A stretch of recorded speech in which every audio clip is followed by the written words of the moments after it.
فارتقب يوم تأتي السماء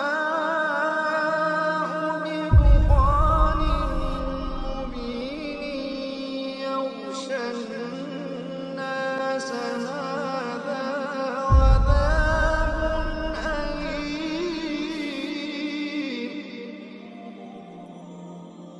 ربنا اكشف عنا العذاب إنا مؤمنون۔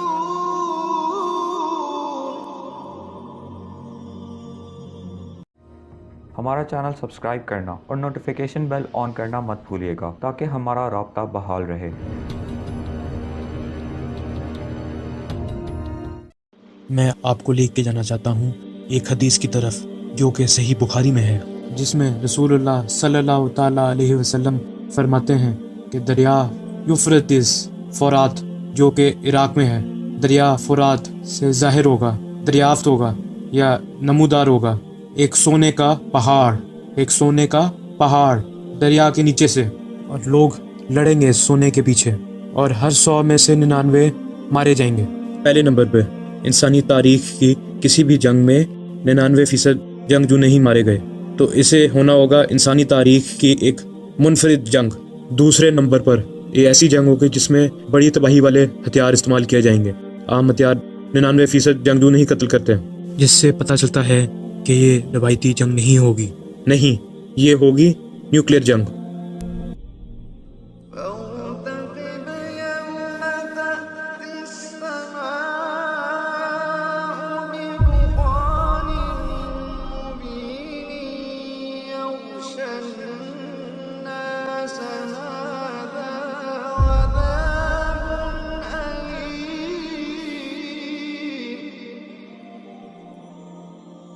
ربنا اكشف عنا العذاب إنا مؤمنون۔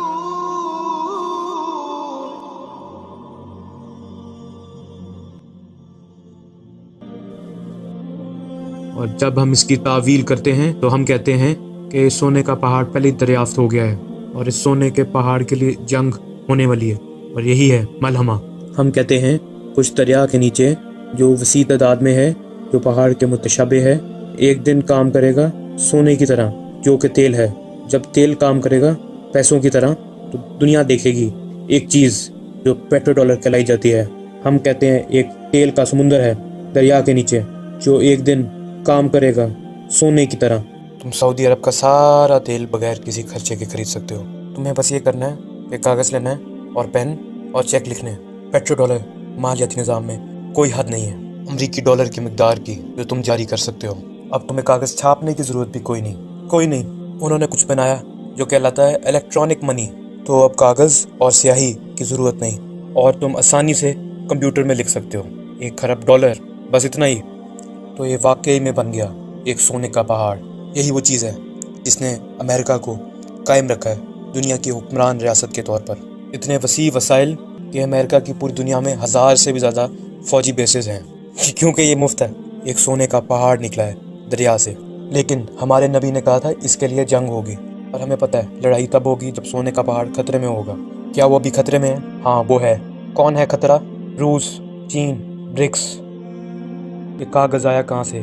پیسوں کے طور پر۔ کاغذ کے پیسے پہلی دفعہ وجود میں آئے جب انگلینڈ کا بینک قائم کیا گیا 17ویں صدی میں۔ وہ پہلی دفعہ چیک کے طور پر وجود میں آیا، یا اس وقت وہ پرومیزری نوٹ کہلایا جاتا تھا۔ تو میں چیک لکھتا ہوں، تم جا کر اسے کیش کروا سکتے ہو۔ اگر تم چیک کیش کروا سکتے ہو کوئی مسئلہ نہیں، وہ چیک ہے۔ لیکن اگر میں چیک لکھ رہا ہوں اور میرے اکاؤنٹ میں پیسے نہیں ہیں، میں شو روم گیا، BMW دیکھی، موٹر گاڑی، چیک لکھا، گاڑی لی، چلائی اور نکل گیا۔ جب وہ کیش کروانے گئے تو انہیں پتہ چلا میرے اکاؤنٹ میں پیسے نہیں ہیں۔ یہ فراڈ کہلاتا ہے، اس کے لیے تم جیل جاتے ہو۔ تو شروع میں کاغذ کے پیسے چیک کی طرح تھے۔ مسئلہ یہ تھا کہ بینک جو پیسے جاری کر رہا تھا وہ کبھی کبھی زیادہ چیک جاری کر دیتا کیش کی نسبت، دھوکے بازی، اور امید کرتا اور دعا کرتا کہ سب چیک کیش کرنے اکٹھے نہ آ جائیں۔ جو برطانیہ نے کیا وہی آج کل کا بینکنگ سسٹم کر رہا ہے۔ بینک کے پاس اتنے پیسے ہیں، بس اتنے ہی، لیکن بینک 10 گنا زیادہ قرض دیتا ہے۔ یہ فریکشنل ریزرو بینکنگ کہلایا جاتا ہے۔ یہ ظلم ہے، یہ نظام ہے قانونی چوری کا۔ تو انہوں نے بینک آف انگلینڈ قائم کیا سب سے بڑے چور کے طور پر،